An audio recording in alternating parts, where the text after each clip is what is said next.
Hoy, en la entrevista de Otra Manera, estaremos conversando con el diputado del partido Nuevas Ideas, Jorge Castro. Profesión, abogado de la República. Nacido en Chalchuapa, comprometido por el desarrollo de El Salvador, especialmente de su bella ciudad Santa Ana. Esta es la entrevista de Otra Manera. Bienvenidos. Bendiciones a todos los que nos ven por medio de este canal digital de Fe y Política. Para mí es un gusto, un placer, un verdadero honor poder compartir esta entrevista con uno de los diputados que quería entrevistar desde el inicio de este proyecto, el diputado Jorge Castro. Muy buenas tardes, diputado Jorge. ¿Qué tal? ¿Cómo está usted? ¿Qué tal, Mau? ¿Cómo estás? Un gusto estar aquí en tu programa. Realmente para mí es un honor estar en tu programa. Este programa desde hace tiempo lo venimos siguiendo. Es un programa, yo siento que muy objetivo, muy profesional, y yo realmente te felicito por él. Son necesarios estos tipos de programas y precisamente con esto se ayuda mucho porque El Salvador está viviendo un momento histórico. Entonces todo este tipo de participaciones ayudan precisamente a sensibilizar no solo a las personas salvadoreñas, sino a todo el mundo. Así que muchas gracias y un saludo a toda la población.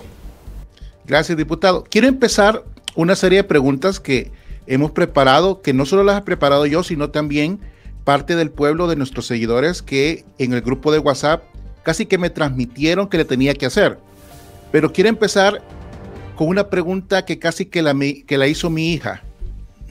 Porque le pregunté, ¿qué le pregunto al diputado? Y me dice, pregúntale qué se siente ser diputado.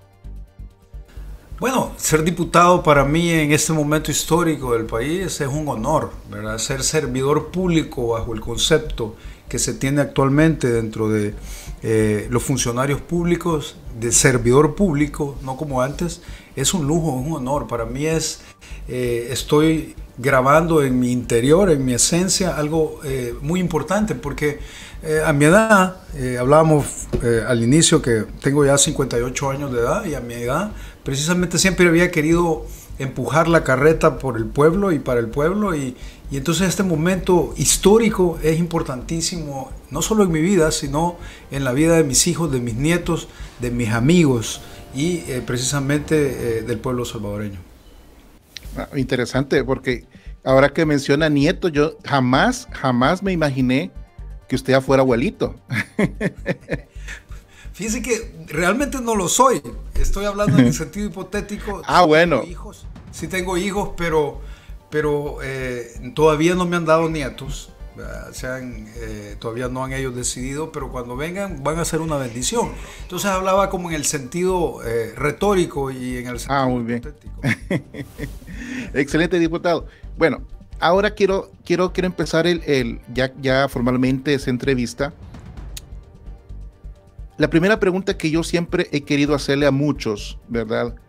En este caso, desde la fe, porque parte de este canal, por eso se llama Fe y Política, porque creemos que de la fe no podemos separarlos uno de lo otro, ¿verdad? Aunque no se mezclan, pero no pueden separarse. Desde la fe, ¿cómo se puede defender a un país que ha sido manipulado, que ha sido atacado, que ha sido extorsionado, que ha sido violentado, que ha sido todo lo menos lindo, como decía un amigo por ahí? ¿Cómo desde la fe se puede gobernar sin mezclar una cosa con la otra? Bueno, yo creo que realmente primero debemos de considerar, y eso es parte del programa suyo, me encanta, porque realmente sin Dios no llegamos ni a la esquina, ¿sí? Nosotros somos políticos que pretendemos tener una relación con Dios, que creo que es lo más importante, ya que sin Dios no llegamos ni a la esquina. Para tomar nuestras propias decisiones en nuestro hogar, consultamos a Dios. Entonces yo creo que aquí donde se toman las decisiones por el pueblo, lo menos que podemos hacer, o sea, debemos de tener en esencia precisamente a Dios en nuestro corazón para poder tomar decisiones que ayuden realmente al pueblo salvadoreño. Entonces, si usted se fija y usted me preguntara qué es lo más importante que hemos hecho y que hemos aprobado precisamente en casi 2 años que vamos a tener el 1 de mayo. Y inmediatamente se viene una respuesta a mi mente y a mi corazón. Fíjese que le voy a contar una anécdota, cuando nosotros, los de la bancada, venimos aquí, yo no sé si la conocen muchas personas, vimos que en el Salón Azul no había ninguna, óigase bien, ninguna referencia a Dios, nada. Bueno, usted sabe que el Estado, las personas dicen es laico, sí, pero laico no quiere decir ateo. Laico Correcto. Lo que quiere decir es que no debe estar inclinado hacia ninguna religión. Correcto. O favoritismo a alguna religión. Pero imagínese usted que en el Pleno habían pinturas de Matías Delgado, pinturas de Manuel José Arce, habían unos leones de marfil carísimos, había un podio donde estaba la Constitución, en fin, muchas cosas. Y al virar nuestra mirada ese primer día vimos que no había absolutamente, pero nada, que nos vinculara de amor y respeto a Dios. Entonces ahí comprendimos que uno de los cambios que teníamos que hacer era vincular a Dios. Y usted mira unas letras hermosas que pusimos y que la oposición se opuso, nos dijo que ahí no era templo, que si queríamos enseñar valores cristianos tendríamos que irnos a una iglesia, no en el salón. Y pusimos unas letras maravillosas que yo siento que en todas las transmisiones de la asamblea van las letras, porque nos aseguramos que estuvieran en un lugar posicionadamente para tal efecto. Y usted puede ver que dice puesta nuestra fe en Dios, así dice, ¿verdad? Entonces, ¿de dónde sacamos eso? Si usted ve y agarra la Constitución de la República, en la parte enunciativa de la Constitución dice: nosotros, los representantes del pueblo, puesta nuestra confianza en Dios, dice. Le hicimos un cambio que es fe, porque consideramos que a Dios hay que tenerle fe, ¿verdad? La fe, que es la certeza de lo que se espera, la convicción de lo que no se ve. Entonces, pero hoy, si usted se fija, la oposición y los fanáticos de la oposición, que gracias a Dios son un poco porcentaje a nivel de todo El Salvador, ellos nos decían, bueno, es que miren, ustedes son políticos, los políticos no hablan de Dios. Entonces les decíamos nosotros, ¿ustedes qué prefieren? ¿Políticos que tengan afuera a Dios de su corazón? Sí, porque si amamos y respetamos a Dios, vamos a tratar de agradarlo. Entonces, nosotros realmente conjugamos la fe cristiana, ¿sí? El amor y el respeto a Dios dentro de esta manera de hacer política. Entonces yo especialmente considero que no debe ser separada, porque si nosotros buscamos agradar a Dios, servirle, ser un vehículo por medio del cual Dios bendiga caseríos, comunidades, al pueblo salvadoreño, no lo podemos separar. Es como que en su vida particular, usted en su negocio, en su vida familiar, usted separe a Dios. No, usted lo quiere con usted, ¿verdad? No lo quiere dejar de un momento, porque separarse de Él es no hacer bien las cosas. Entonces, yo no lo puedo separar. Si usted me pregunta, está conjugado en esto que queremos hacer. Es la nueva manera de hacer política. Es la manera de respetar a Dios y servir y ser un carrito por medio del cual Dios nos utilice para bendecir a nuestro pueblo. Correcto, diputado. Ahora, tomando en cuenta todo esto, que la importancia de la fe y de Dios, quiero hacerle un par de preguntas que quizás resulten un poco complicadas, en el sentido de que yo vivo en un país que actualmente la vida es de las cosas que menos se respeta, irónicamente, porque siempre lo he dicho, asesinan al futuro y también están asesinando al pasado, ¿verdad? Por medio de sus leyes. Muchas de estas personas que están en los parlamentos son presionadas por estos lobbies, ¿verdad? No lo voy a mencionar porque aquí censuran todo, aunque dicen que hay libertad en YouTube, pero no es cierto.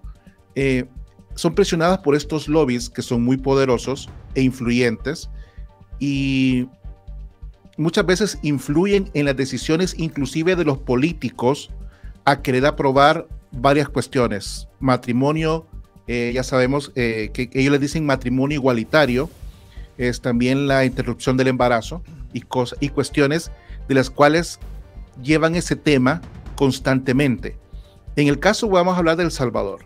Yo sé que en El Salvador todavía no existe ninguna de estas leyes aprobadas, pero en algún momento pueden estos lobbies ejercer una presión por votos o una presión social para cambiar el pensamiento de algunas personas o algunos diputados que no fueran creyentes o de la bancada cian inclusive, a querer por tener algún tipo de apoyo no mayoritario, porque no son mayoritarios, a cambiar este tipo de situaciones en el caso del matrimonio y en el caso de la interrupción del embarazo?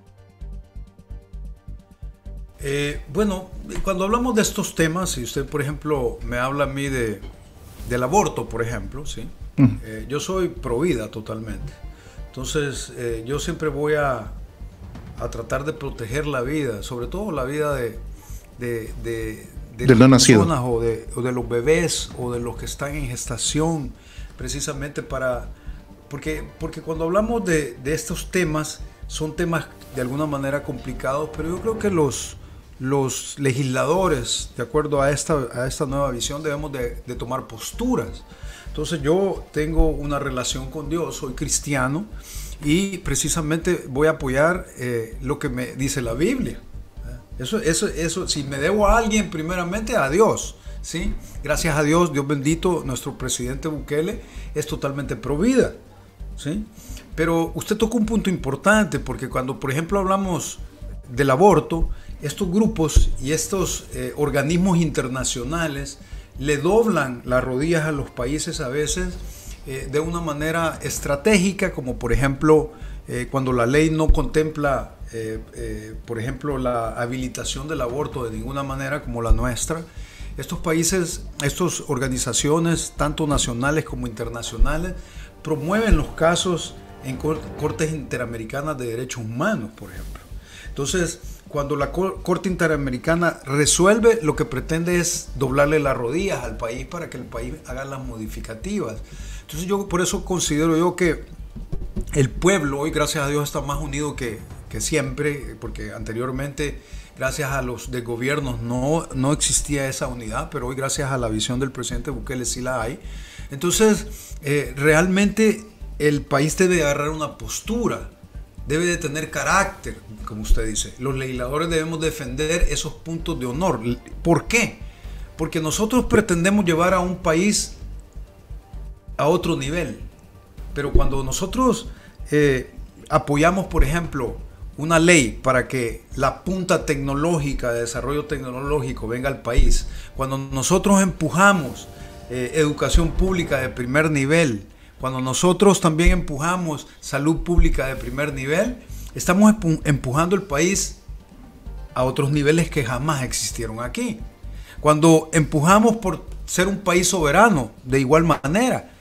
Pero todo no sirve si usted no trabaja la pirámide de valores y de valores morales, a eso me refiero, en la cultura y en el sentir del pueblo salvadoreño.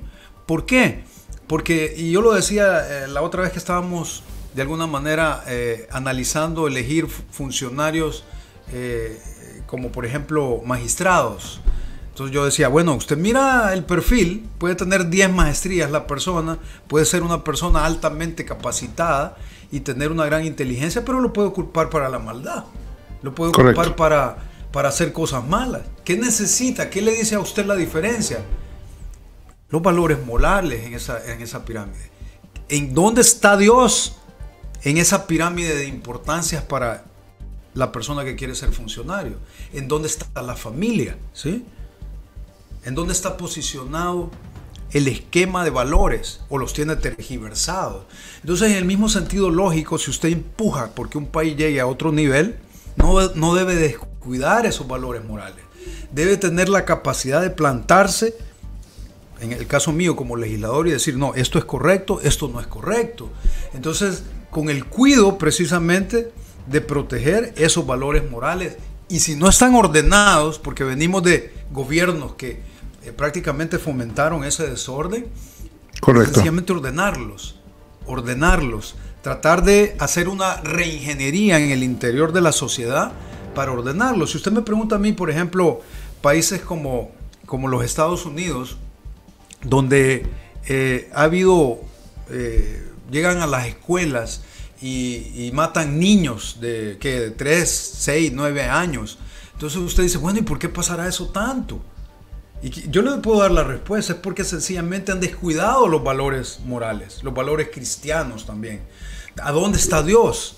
¿A dónde está el respeto? El otro día me enseñaron un video donde una persona entra a un súper, un video real, y va con una camisa de "Yo amo a Jesús".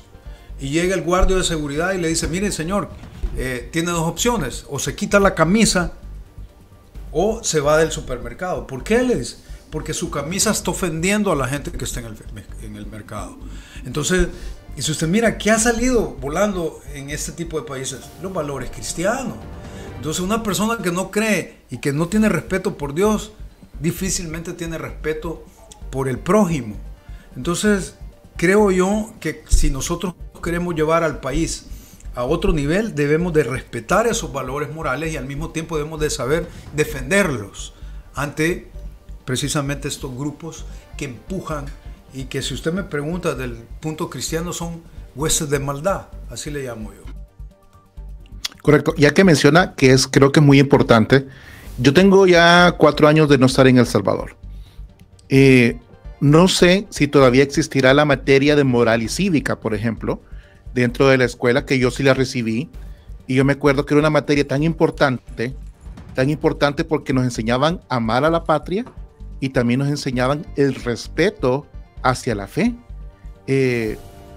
No sé si todavía, por ejemplo, en las escuelas públicas esto funcionará o no, y si no funciona, ¿por qué no implementarlo de nuevo? ¿O por qué no traer una materia que sea valiosa? Que la educación empieza yo sé que la educación empieza desde casa, pero también gran parte del tiempo de la vida de uno la pasa con sus amigos en el colegio o en la escuela, o sus mejores recuerdos están en esas etapas de su vida, que es la etapa formativa, básicamente.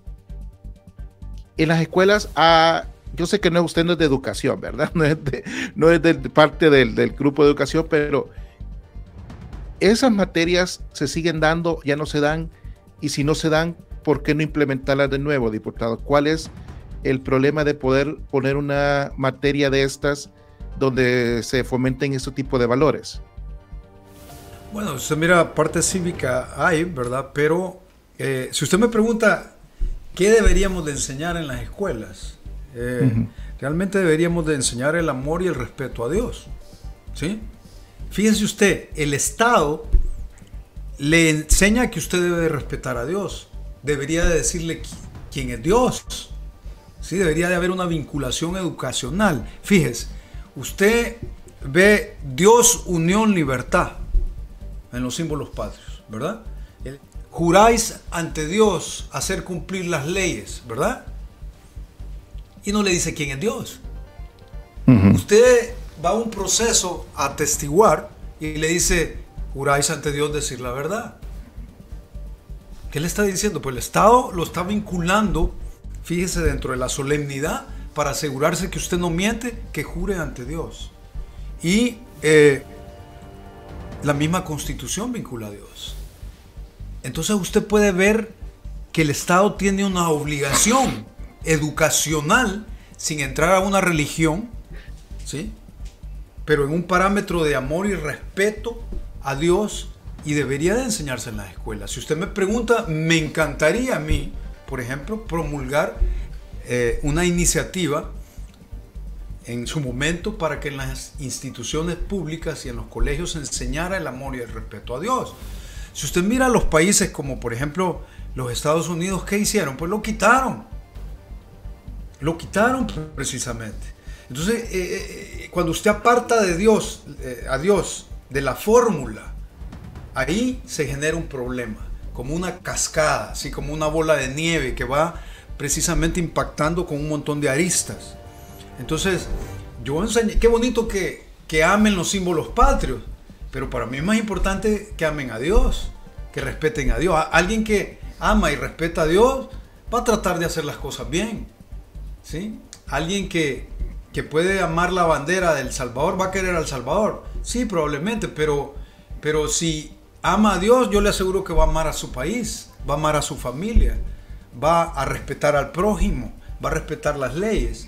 Entonces, claro, perfecto solo Dios, ¿verdad? Y los seres humanos cometemos imperfectos, pero el amor a Dios es fundamental y el respeto a Dios. Entonces yo soy del criterio que deberíamos de impulsar precisamente la enseñanza del amor y el respeto a Dios sin vincularlo a una religión. Entonces, perdón que se me está cayendo el audífono. La cosita esta que me queda flojo. Y entonces, fíjese, qué interesante. Cuando usted hace eso, ¿qué le dice la oposición, Mau? Le dice, pero es que el Estado es laico, le dicen. ¿Sí? El Estado es laico. No, usted no ha entendido que el Estado es laico. Y realmente es irresponsable. ¿Sí? Es una torpeza cuando ellos vienen y dicen el Estado es laico, porque no entienden, como dijimos al principio, que laico no quiere decir alejado de Dios, quiere decir no en favor de alguna religión. El Estado tiene que ser neutro en cuestiones de religiones, pero el amor a Dios sí lo profesa, ¿verdad? Correcto. Y ya que mencionó el amor a los símbolos patrios,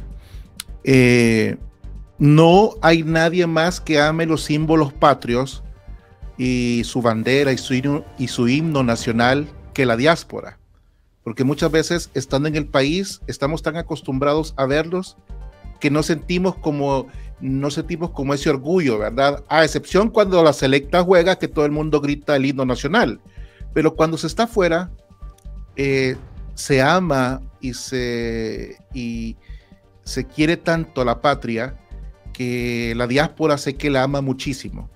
Mi pregunta es, ¿qué piensa usted del papel en estas elecciones que ya van a ser de la diáspora y cómo la diáspora está contribuyendo también, porque ha contribuido muchísimo, no solamente al desarrollo del país con su aportación del Producto Interno Bruto, que yo lo considero que creo que anda arriba del 25%? ¿Qué piensa usted de la diáspora y qué papel va a jugar en estas elecciones que para mí son muy importantes para la continuidad de nuestros futuros 5 años, diputado? Es correcto, la diáspora, nuestros hermanos en el exterior, realmente han sido fundamentales en la historia de El Salvador. Yo, si los quito de la fórmula histórica, El Salvador hubiera sucumbido totalmente con una mala economía. Por ejemplo, las divisas que ellos nos mandaron, que ustedes nos mandaron, realmente fue una balsa salvadora para nuestro país en esa parte de la historia nefasta. Entonces era una deuda histórica precisamente reconocerles el valor que tienen en la toma de decisiones de quiénes van a ser los funcionarios públicos que van a llevar la rienda de nuestro país. Entonces, cuando usted mira la parte histórica, nos vamos hacia atrás, usted mira qué fundamental fue la diáspora, nuestros hermanos en el exterior, y qué fundamental es hoy también, porque los salvadoreños en el exterior, ¿sí? Esa diáspora, se han convertido precisamente en defensores de lo que está sucediendo en El Salvador. Entonces son un bastión más para poder hacerle ver, a los demás pueblos la realidad que está sucediendo en el país. ¿Por qué digo esto? Porque usted sabe bien de que hay un bombardeo de medios internacionales y hay un manejo, quien lleva los hilares, ¿verdad? Quien decide las noticias internacionales en gran medida, que no hablan de la realidad salvadoreña como está. Por ejemplo, si usted mira el régimen de excepción, pareciera en noticias internacionales que el pueblo salvadoreño está en contra, cuando 9 de cada 10 salvadoreños está a favor. Pero la foto que usted mira es pueblo salvadoreño preocupado por prolongación del régimen de excepción, y sacan una foto donde un policía le está pidiendo papeles a un habitante. Entonces, ¿qué es lo que sucede? La diáspora se han vuelto precisamente en una voz, ¿sí? En un embajador precisamente de las realidades de nuestro país. Y entonces, dentro de esa sintonía, dentro de esa visión y dentro el acople que se da entre el socio mayoritario, porque el socio mayoritario que tenemos dentro de este gobierno es el pueblo salvadoreño, y cuando yo digo pueblo salvadoreño estoy hablando de nuestros hermanos de la diáspora también. Entonces es fundamental. Entonces, cuando usted ve que ellos van a tomar decisión en elegir funcionarios y pueden participar también en las elecciones, es un paso fundamental, histórico, en el cual está agarrando una preponderancia totalmente diferente nuestros hermanos en el exterior. Sí, y debido a esto, en una transmisión que tuve y en el grupo del WhatsApp que tenemos, me hicieron y me formularon la siguiente pregunta. La diáspora está contenta porque va a poder votar. No se imaginan yo también qué contento estoy, aunque me encantaría estar en el país para poderlo hacer personalmente, pero no sabe lo feliz que yo siento la diáspora de poder votar. Pero también manifiestan algo que también yo tengo la duda. ¿Cuál es la confianza que nosotros podemos tener como diáspora de que estos datos no van a ser manipulados por el Tribunal Supremo Electoral, conociendo quiénes están en el Tribunal Supremo Electoral? Porque esa es toda la desconfianza que se genera, tomando en cuenta la clase de personas que están actualmente como magistrados del Tribunal Supremo Electoral. ¿Cuál es la confianza que nosotros podemos tener de que nuestro voto va a ser real y efectivo y no manipulado? Bueno, la confianza primeramente la deben de tener en el gobierno, ¿verdad? ¿Sí? Hoy tenemos un gobierno fiscalizador, ¿sí? Un gobierno que no se duerme en sus laureles. Tenemos, fíjese bien, una sinergia estatal. ¿Por qué le digo eso? Hay una articulación del Estado como jamás la había existido. Usted puede ver a la Fiscalía de la mano con la Policía, de la mano con el Ministerio de Justicia. Puede ver a Romeo Herrera trabajando de la mano con el Ministro de Salud. Porque hay una articulación, hay una sinergia que nos está llevando a un punto, y donde yo le insisto, el socio mayoritario es el pueblo salvadoreño. Pero también hay un cambio, Mau. Hay un cambio abismal. Y es que ahora los que violentan la ley, los que violentan precisamente ese ordenamiento jurídico, reciben su castigo, reciben su responsabilidad. Entonces las personas han aprendido, y al decirle personas me refiero a todo el universo de personas a las cuales se les aplica la ley dentro del territorio, han aprendido a que si usted violenta la ley, recibe el castigo, y lo recibe rápidamente, porque ahora usted puede ver inclusive en redes cuando suben a una persona que le pega a un anciano, por decirle, inmediatamente en menos de 24 horas está capturado con su proceso, ¿sí? Entonces, igualmente funcionarios, usted puede ver casos donde inclusive se le ha aplicado la ley a funcionarios, a alcaldes, por ejemplo.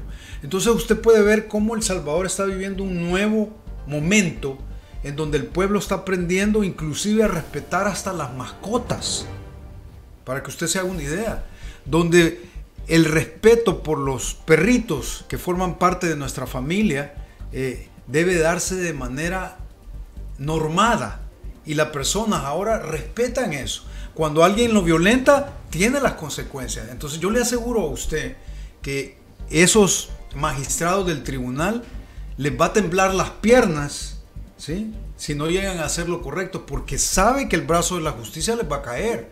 Entonces yo le puedo asegurar a usted de que ellos saben con conocimiento de causa que este gobierno va a estar atento porque se respete el voto de nuestros hermanos en el exterior y el voto de las personas que están viviendo dentro también. Entonces estos magistrados, que sí es cierto, fueron elegidos por ellos, están viviendo en una realidad diferente, porque antes vivían en una realidad donde la justicia no se les era aplicable, donde ellos hacían y deshacían con las leyes, pero ahora saben que es totalmente diferente. Y ya que toma esta parte diferente, también otra pregunta que me hacían y que me la hicieron llegar por medio del WhatsApp es de que, bueno, esta no me la hicieron por WhatsApp, esta me la hicieron en vivo. Me dijeron que le preguntara por qué razón, y la persona que me la hizo me ponía el ejemplo. Cuando alguien no cumple bien su trabajo, en un trabajo normal, es despedido. Entonces, muchas veces cuando nos toca ver las plenarias, vemos que hay diputados que no llegan. Vemos que hay otros que ni siquiera se presentan o llegan tardísimo. Y muchas cosas más. Vamos a dejarle muchas cosas más. ¿Por qué razón estas personas pueden seguir violentando el trabajo legislativo y pareciera ser, o desde afuera lo vemos, que no se aplica alguna normativa en contra de ellos. Me lo preguntaron porque me decían, ¿por qué no despedir a una persona que de repente no está haciendo bien las cosas? ¿Por qué no de repente sancionar drásticamente a una persona que llega tarde o no se presenta a trabajar drásticamente? Así como lo es para muchas personas que tienen un trabajo formal, que si llega tarde 3 veces casi que lo despiden, ¿verdad? O le quitan el séptimo, como dicen por ahí. En el caso de la asamblea, porque yo, sinceramente, yo conozco la asamblea en 1998 para un trabajo de colegio, fue la única vez que yo fui a la asamblea, pero no conozco las normas, ni conozco el funcionamiento de la asamblea legislativa ante este tipo de situaciones, como lo hemos visto como diputados que ni se presentan, que diputados andan por otros lados. ¿Qué pasa en este sentido, diputado Jorge, con todo ese tipo de gente? ¿Por qué no poder aplicar también una norma para que esta gente que no trabaje bien pueda ser despedida? Vaya, déjeme entrar en el tema. Fíjense que los diputados somos elegidos por el pueblo, ¿va? Es un cargo de elección popular, ¿sí? Entonces, no es que vaya a venir la junta directiva y los va a despedir, ¿verdad? Porque usted no puede violentar la voluntad, la manifestación de la voluntad soberana del pueblo. O sea, aquí el pueblo eligió a un representante, a 84 representantes, ¿sí? Y si uno viene tarde, ¿sí?, o no viene, la consecuencia de no venir es que no se le paga. Deben de saber que a los diputados que no vienen no se les paga. Ahora, lo que pasa es que dentro de la fórmula creada, histórica, de acuerdo a la normativa, cada diputado tiene un suplente, ¿sí? Entonces, vamos a tomar ejemplo los diputados que no vienen, que son los diputados de la oposición. Viene un diputado de la oposición y no va a venir, hace el llamamiento de su suplente, ¿sí? Entonces, al final, ¿a quién se le debe de pagar la asistencia? Al suplente, ¿sí? No al propietario, al suplente. Pero vamos a suponer que no viene el propietario ni el suplente, entonces no hay salario, ¿sí? Entonces sencillamente no se le paga. Si usted me habla, por ejemplo, de Margarita Escobar no está recibiendo su salario, ¿sí? ¿Quién lo recibe? Nadie, porque no se ha permitido la suplencia, ¿verdad? Porque ahí se rompe un esquema diferente, porque ella no tiene una causa justificada, ¿sí? No tiene una causa justificada del por qué no asistir. Entonces, si yo, por ejemplo, me voy a prolongar el no venir por varios meses, yo estoy obligado a justificar el por qué. Por ejemplo, una justificativa legal es algo, tengo algún padecimiento de salud. Entonces yo tendría que demostrar con una incapacidad médica del por qué no puedo asistir, y ahí se me habilita. O le voy a poner un ejemplo drástico. Vengo yo y digo, ¿saben qué? Yo ya no quiero seguir siendo diputado, en el caso hipotético, ahorita, no para una nueva elección, sino ahorita, y presento mi renuncia al cargo. No me la pueden aceptar, porque el que me nombró fue el pueblo salvadoreño, ¿sí? Entonces yo, para poder dejar de ser diputado, debería tener una justificativa legal para el por qué me tengan que admitir mi renuncia. Ahí sí. Entonces hay una perfección ahí de representación del pueblo, donde los diputados no pueden ser despedidos. Ahora, lo que deben de saber ustedes plenamente es que los diputados que faltan sin causa justificada no se les paga. Y si viene el suplente es el que va a devengar. Entonces, pero la figura del suplente, que fue inventada hace tiempo por ellos mismos, cada diputado tiene un suplente.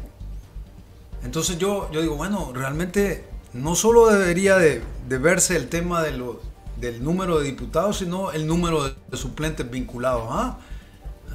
Si usted tiene un pool de 10 suplentes, por ejemplo, puede utilizarlos para cualquier suplencia, de por lo menos de una bancada determinada. Entonces, definitivamente hay que revisar y hay que tomar atención en esto, pero siempre bajo la perspectiva de que el empleador suyo como diputado es el pueblo salvadoreño, ¿verdad? Correcto. Ahora que toca este punto y hemos tocado el punto de los diputados, sé que en la asamblea hay un diputado que representa a la diáspora. Yo un día de estos me estaba haciendo un planteamiento un tanto extraño en mi mente, porque este fue un planteamiento personal. Conozco muy bien la realidad de nuestros hermanos en los Estados Unidos, dado que mis padres viven en los Estados Unidos y debido a mi trabajo anterior, yo conozco muy bien los Estados Unidos. Actualmente vivo en Europa y sabemos que son realidades totalmente diferentes. Inclusive, dentro de los Estados Unidos se viven como 3 realidades diferentes en las tres áreas diferentes. Mi pregunta es, ¿en algún momento la participación de la diáspora puede ser mayoritaria desde el punto de vista de diputados que puedan aportar diferentes formas de ver cómo nosotros como salvadoreños que viven tanto en Estados Unidos como los que vivimos en Europa, conocemos las realidades que son diferentes y sabemos lo que necesitamos cada uno de nosotros y lo que aportamos al país? ¿En algún momento se puede plantear el hecho de que hayan más diputados que representen a la diáspora o simplemente solo tiene que haber un representante para toda la diáspora? No, es que de hecho todos somos representantes de la diáspora, ¿verdad? Que haya venido un diputado que haya nacido, ¿sí? Digamos, como parte de la comunidad en el exterior de salvadoreños, es algo totalmente circunstancial, ¿sí? Pero no es que aquí en la asamblea solo hay un representante, porque nuestros hermanos en el exterior se le pueden acercar, y de hecho así sucede, se le acercan a cualquier diputado en el cual sienten afinidad, ¿verdad?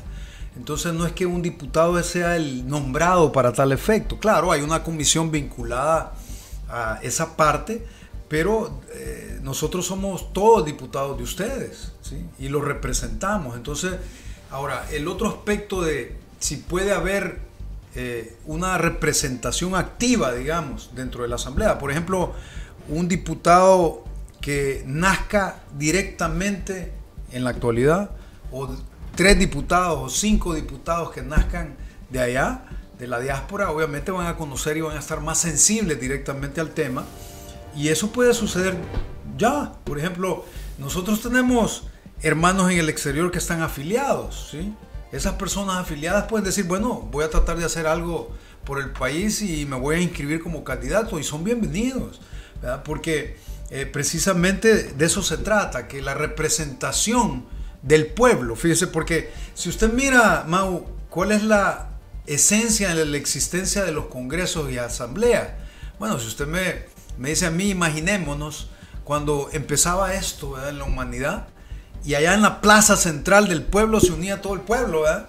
Y entonces usted venía y le decía, bueno, vamos a hacer tal cosa aquí en el pueblo. Y entonces todo el pueblo votaba y levantaba la mano. Eso ahora es materialmente imposible, ¿verdad? Si hablamos de casi 7 millones, cerca de 7 millones de habitantes, por ejemplo, aquí en el país, y tomando en cuenta los de nuestros hermanos en el exterior, imagínense tenernos en una plaza decidiendo. Entonces no se puede. Entonces genera una ficción jurídica en el cual se nombran representantes de esa gran mayoría, de esa voluntad soberana del pueblo. Entonces, esa voluntad está representada en el Salón Azul, en el pleno, en el momento de la votación. Entonces, cada diputado no representa su propio criterio, sino, si usted me pregunta, Jorge Castro vota por Jorge Castro. No, Jorge Castro vota por la representación de ese porcentaje de salvadoreños que creyeron en mí, ¿sí? Walter Cotto vota por el porcentaje de salvadoreños que creyeron en él. Entonces la suma de cada uno, ¿sí?, es esa voluntad soberana manifestada y en el pleno.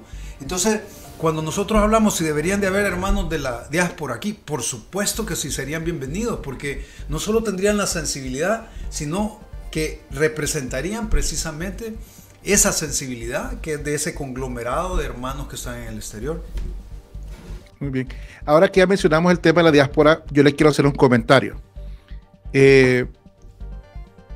Cuando yo voy por la calle, o me subo a un taxi, voy a un bus, o conozco nuevas personas, siempre me preguntan de dónde soy, y cuando yo les digo que soy de El Salvador, siempre me dicen, el país del presidente de la gorra.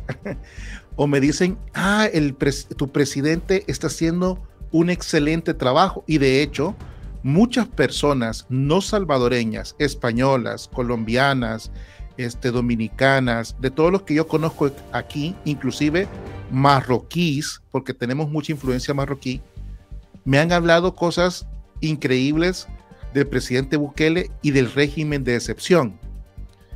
Y la verdad que le tengo que confesar, diputado, que se siente muy bonito.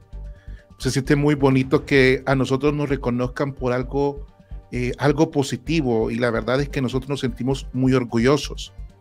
Tanto así de que hay mucha gente que inclusive me dice que quisieran a un presidente Bukele para Latinoamérica. Yo creo que eso lo han escuchado muchísimo, pero yo lo he escuchado en círculos de amistades, en un bar tomando unas tapas con alguien, ¿verdad? Donde ellos manifiestan lo bien que está haciendo El Salvador. Debido a esto, yo quiero hacer un programa que quiero que se llame 20 años después. ¿Y por qué 20 años después? Porque hemos sabido que los que han ido capturando, los pandilleros, los terroristas, como se llamen o como queramos llamarles, sabemos que las penas son de 20 años las mínimas, ¿verdad? ¿Y por qué se llama 20 años después? Porque ¿qué va a pasar? Esto es algo hipotético. 20 años pueden pasar muchísimas cosas, pero cuando se cumplan estos 20 años de régimen, de todo lo que pasó, de todo este sueño que parece que no queremos despertar, ¿qué va a pasar cuando estos empiecen a salir? ¿Verdad? Digo esto porque la verdad es que a veces no sé ni cómo referirme a personas que le hicieron tanto daño al país. ¿Qué va a pasar en 20 años, diputado? Que cuando estas personas empiecen a recobrar su libertad, que muchos piden la cadena perpetua. Yo soy uno, por ejemplo, que pedimos cadena perpetua. Pero ¿qué va a pasar en 20 años cuando pase este proceso? ¿Qué cree usted que debería hacer el país o el gobierno? ¿O cuál es como el plan que se tiene? No sé si se tiene algún plan para 20 años después en relación a este maravilloso momento que estamos viviendo, que queremos que nunca se acabe. Y es la verdad. Yo lo manifiesto abiertamente, que yo no quiero que esto nunca se termine. Sí, bueno, es que lo que pasa es que lo que debes de considerar es que hay muchos de los delincuentes. El tema no es 20 años porque ellos tienen conjugación de delitos. Es que aquí está ante personas que no solo han cometido un delito, ¿sí?, sino que hay una sumatoria de delitos graves. Entonces, usted está hablando que tienen diferentes penas vinculadas a diferentes delitos. Es que, por ejemplo, las personas que quemaron, ¿sí?, estos delincuentes que quemaron a las personas que iban en el bus vivas, sí, este delito grave que hicieron, esas personas no solo cometieron ese delito, como estábamos ante un de gobierno de arena frente, estas personas salieron libres, siguieron cometiendo delitos. Las personas que ustedes vieron que asesinaron a los trabajadores del tendido eléctrico, ¿sí?, con lujo de barbarie, estos salieron libres, cometieron más delitos todavía. Entonces ahí hay una conjugación de penas. Yo le podría asegurar que estos dos delincuentes van a pasar ahí sus días. O sea, no pensemos de que van a salir. Entonces, y fíjese que cuando hablamos de este tema, dice, algunas posturas dicen, bueno, es que realmente debemos de preferir los derechos humanos de las personas respetadoras de la ley, ¿sí? Es una de las premisas. Yo digo, sí, pero es que el régimen de excepción no violenta los derechos de los delincuentes. Es que a veces tenemos en cuenta o creemos de que agarramos al delincuente y de un solo lo metemos en la cárcel y de un solo le ponemos los años que tienen que estar ahí. No es verdad. Es que el régimen de excepción, Mau, impacta, y óigase bien, jurídicamente impacta en dos situaciones, ¿sí? Y una es en la orden de detención y la otra es en la detención administrativa. ¿Por qué? Porque vaya, es lógico y razonable. Si usted está hablando de que está deteniendo a más de 66,000 delincuentes, imagínese usted lo que operaría de ir al juzgado a solicitar una orden de detención ante un juez Cuando las personas le dicen, mire, en esa casa están escondidas ahorita 20 delincuentes. Ah, vaya, permítame, voy a ir a sacar la orden de detención ante un juez. Se van, ¿verdad? No es viable, no es lógico, no es razonable. Entonces, ¿qué hace el régimen de excepción? Ah, bueno, habilita a la policía a detener a las personas sin una orden de captura, ¿sí? Sin una orden de detención. Ese es el primer elemento. ¿Cuál es el segundo? La detención administrativa, que son 3 días, 72 horas, la convierte en 15 días. ¿Por qué? Imagínese usted que en esos 3 días, en el tiempo normal, cuando no hay régimen de excepción, la fiscalía tiene que formular el caso, tiene que sustentarlo adecuadamente y tiene que armarlo. Y si usted está hablando de más de 66,000 personas, tenerlos que armar en 3 días, no darían abasto, sería imposible, llevaran los casos todos mal formulados. Entonces el régimen de detención de excepción lo convierte en 15 días. Pero ¿qué sucede después de esos 15 días? Ah, bueno, en esos 15 días la fiscalía le lleva el caso al juez y le dice, bueno, mire, Felipe, Roberto y bla, bla, bla, bla, estas personas cometieron este delito, aquí están las pruebas, aquí están los testigos. Viene el juez y dice, bueno, aquí hay elementos suficientes para seguir con la causa. Cesa la detención administrativa y empieza ya el debido proceso judicial. En ese debido proceso el delincuente puede demostrar que es inocente, ¿sí? Puede tener derecho a defensa. Como usted ven, no se le está violentando el derecho de defensa y de audiencia. Ahí está. Y de defensa. Entonces sigue el proceso y en todo ese proceso judicial el delincuente puede demostrar su inocencia. Si no la demuestra, entonces hay una sentencia y usted ve que van a dar a la megacárcel. Pero no es que vaya pasando y lo agarran y entonces usted ya ha sentenciado 30 años y no tiene derecho a defenderse. No es verdad. Ese derecho lo tienen en un debido proceso, no en la detención administrativa de los 15 días. Pero usted está hablando, Mau, de 15 días. Entonces, pero erróneamente manejamos a veces como que se agarran a las personas y se meten y se sentencian así de palabra, usted va a cumplir 30 años. No, hay un debido proceso, ¿verdad? Muy bien. Le quiero hacer estas 2 últimas preguntas porque para mí son importantes. La primera es que quiero decirle que yo no me perdí ninguna audiencia cuando tuvieron que entrevistar a los funcionarios, a los expresidentes. Me impactó mucho, muchas. La que más me impactó fue la de Tony Saca, por ejemplo. Me impactó muchísimo lo de Tony Saca por muchas razones. Pero también me molestó algunas intervenciones, como la de Cristiani, por ejemplo. El expresidente Cristiani fue de las que más me molestó personalmente, porque es de todos conocido lo que él hizo, la verdad, y todo lo que a él se le imputa. ¿Cuáles son los frutos hasta este día de todas estas comisiones, diputado? ¿Y cuáles van a ser los resultados que podemos ver a futuro de todo este trabajo que ustedes hicieron? Que créanme que yo me lo estuve viendo todo porque me interesaba muchísimo. Algo otras no lo voy a mencionar porque para mí no valen la pena, pero menciono estas 2 porque a mí me impactó mucho ver a 2 expresidentes sentados ahí. Realmente es impactante, ¿verdad? Porque como decía una señora, antes los pandilleros nos tenían así, hoy nosotros los tenemos así. Entonces, una relación más o menos similar, que antes ellos nos gobernaban y ahora nosotros nosotros por medio de ustedes los gobernamos a ellos. ¿Cuál va a ser el resultado o cómo lo ve usted que los frutos que arrojó este tipo de trabajo legislativo que se hizo para investigar los fondos de las ONG fachadas y de toda la malversación de fondos que hubo en estas épocas? Bueno, como presidente de la Comisión de Sobresueldo, déjeme decirle de que la labor de nosotros, no se ha cerrado la Comisión de Sobresueldo porque yo considero que hay instituciones cómplices, ¿verdad? Como la Corte de Cuentas de aquel momento.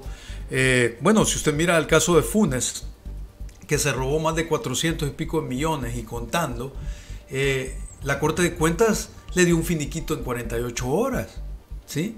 fueron cómplices precisamente. En el tema de sobresueldo, la Corte de Cuentas, que es la institución Contralor, fue directamente cómplice.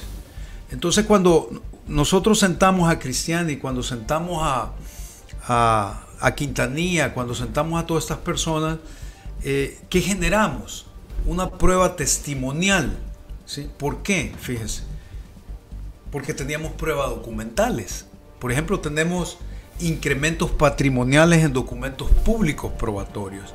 Y queríamos hacer el cruce de un testimonio donde ellos niegan precisamente. Si usted mira, muchos de ellos dijeron que ellos no tenían observaciones en incremento patrimonial no justificado. Y ahí mintieron.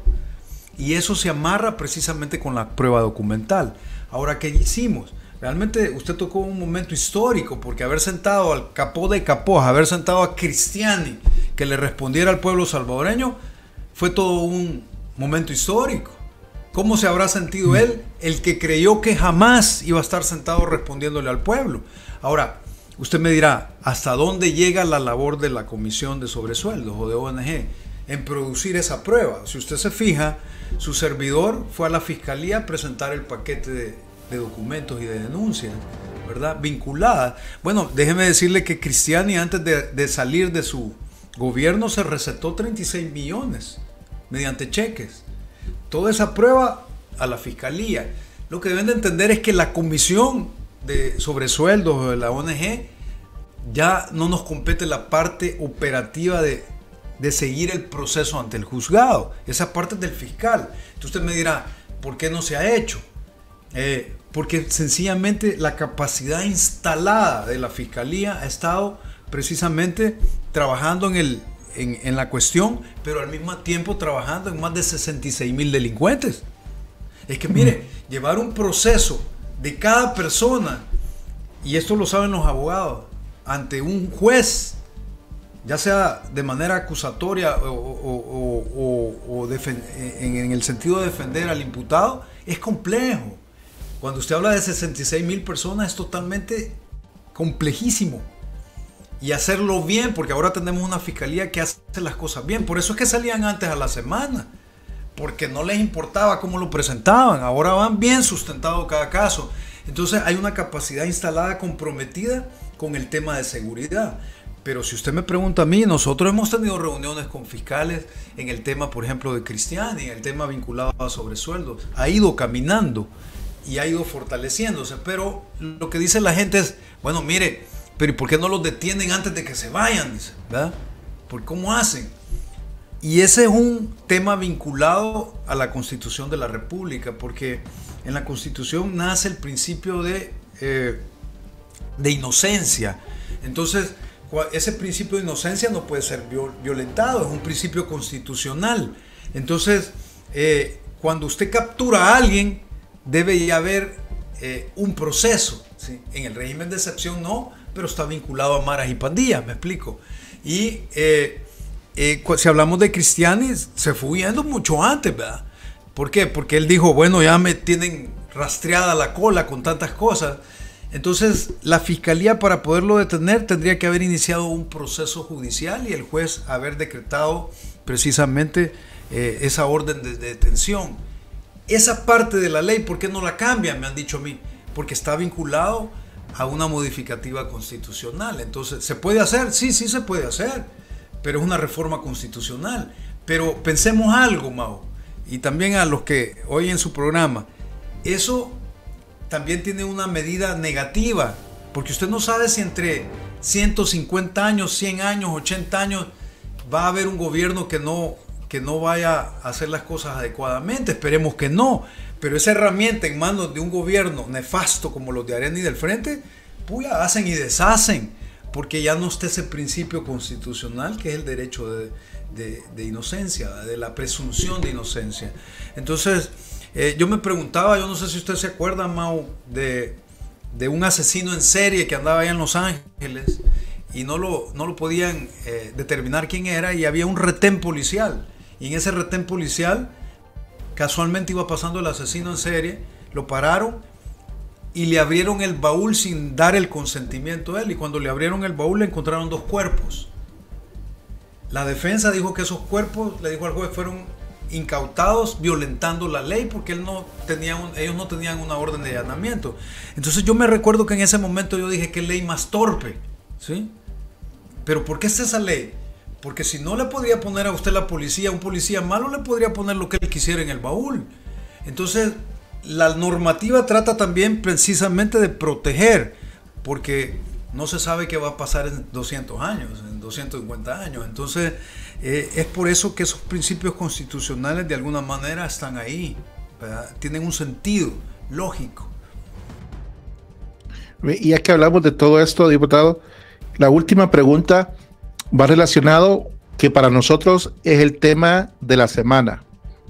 Aparte de la migración del Faro hacia Costa Rica, el nacimiento de un movimiento periodístico que quiere fiscalizar a los youtubers y la información que dan o que damos de alguna manera u otra. ¿Qué piensa usted primero de los youtubers? Porque la verdad es que es una nueva forma de comunicar, es una nueva forma de expresarse. Cada quien lo hace a su estilo, a su forma. No importa, lo importante es que al final cada uno cumple un rol social también. Cada uno cumple un rol social. ¿Qué piensa de aquellos que dicen que el presidente Bukele es un dictador, pero ellos quieren imponer una dictadura contra los youtubers?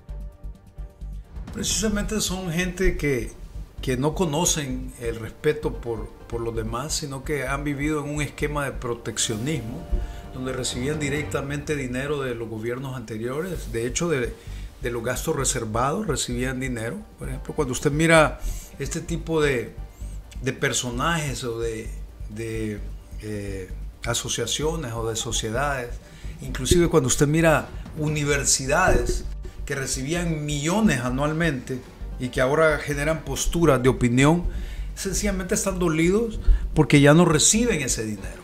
Pero usted puede ver en la esencia de lo que están haciendo ellos. Quieren fiscalizar y quieren ellos llamarse los fiscalizadores, por ejemplo, de youtubers, cuando no tienen ninguna potestad para hacerlo, no tienen ninguna credibilidad para hacerlo. Y ellos parten de un historial donde sencillamente no tienen ninguna credibilidad. Entonces, ¿cómo ellos van a volverse analizadores y señaladores de qué noticias son verídicas y qué no, cuando ni siquiera ellos las producen de esa manera? Entonces, pero vea la esencia, violentar, porque esa es la esencia de ellos, violentar a los youtubers en el sentido de que estas personas aportan mucho. ¿Sí? Están aportando mucho porque hoy vivimos dentro de esta globalización. Precisamente la labor y el esquema del impacto de estas noticias que se maneja a través de los youtubers es esencial en la vida de los países. Entonces, cuando tenemos a alguien que quiere fiscalizar, es para empezar a tachar personas. Entonces van a venir y van a decir, no, es que Mau sencillamente es una persona que miente, y entonces ellos pretenden que esa calificación sea genuina, pero obviamente son periódicos, si los queremos ver así, que no se le llamaría ni eso, que carecen de toda la veracidad y de toda la formalidad. ¿Por qué se están moviendo? Porque eso representa una ventaja administrativa para ellos, porque ellos están siendo financiados, y entonces obviamente al estar aquí, ellos ese financiamiento que no tiene explicación alguna puede ser cuestionable. Ahora, ellos dicen que son perseguidos políticos. Y yo digo, bueno, es que aquí no hay perseguidos políticos, aquí perseguimos delincuentes. Pero si usted mira Claudio Ortiz, por ejemplo, yo veo que cuando quiere sale hablando totalmente contrario al gobierno. Veo a Ronald Umaña que sale y genera la postura que quiere y la pone en las redes. Veo a Fortín Magaña que lo hace cuando quiere. Veo a la gente dirigente del FMLN, lo hacen cuando quiere. Entonces dicen, no, es que mire, les digo yo, perseguido político es aquel que es perseguido por sus ideas políticas. Pero ellos pueden expresar las ideas y no los perseguimos. ¿A quiénes perseguimos? Delincuentes. Muy bien. Entonces, bueno, diputado, yo sé que usted tiene una agenda muy ocupada. Quiero darle las gracias por este espacio. Sé que estamos en un año de elecciones. La pregunta final es, ¿se va a reelegir? Pues definitivamente tengo toda la intención, ¿verdad? Será el pueblo salvadoreño el que califique la labor de mi trabajo. Yo le pido a Dios que sea lo que Él desee, ¿verdad? Pretendo ser un carrito más dentro de esta visión que tiene el presidente para poder ser un engranaje más y poder precisamente favorecer a todas las decisiones para el pueblo y por el pueblo. Muy bien. Y muchas gracias, diputado, de veras, por su tiempo, por el espacio. Gracias por lo que están haciendo, porque la verdad que también es de valientes escribir la historia, y ustedes creo que la están escribiendo. Quiero agradecer en lo personal, saludo a todo su equipo y también a todas ahí, un abrazo de nuestra parte, de toda la diáspora, y solo decirle que este programa está abierto ya cuando vayamos otra vez adelante, y que está abierto para cada quien que quiera expresarse, porque aquí lo que nosotros queremos es conocerlos, conocer el trabajo, preguntarlo como nosotros quisiéramos preguntarlo, porque cada quien se lo pregunta de una manera, pero a veces otros quisieran preguntársela de otra. Así que gracias, diputado, por su tiempo, y no sé si quiere tener algunas palabras final. Sí, agradecerle a usted realmente por este tipo de programas, por su paciencia y por su motivación que tiene precisamente para poder ser como un engranaje más, ¿verdad? Porque todos ustedes son como el socio mayoritario que tenemos nosotros dentro de esta lucha que tenemos por la soberanía, dentro de esta visión del presidente Bukele, y decirle principalmente que para nosotros es un lujo, ¿verdad? Sencillamente nos sentimos acompañados. Yo precisamente, Mau, cuando se dan este tipo de programas, yo prefiero que no nos digan sobre qué van a preguntarnos, y usted sabe que inclusive yo mismo se lo dije, yo le dije, bueno, preguntemos lo que la gente quiera en el momento que quiera, porque yo creo que ese es el concepto que tenemos ahora, de ser servidores públicos genuinos, y precisamente de saber que no llegamos a la esquina si no es de la mano de Dios. Muy bien, muchas gracias, diputado, y a todos los que nos ven, gracias, no se les olvide compartir, suscribirse si no están suscritos, y como siempre lo digo, bendiciones a todos ustedes, paz y bien, Dios con ustedes.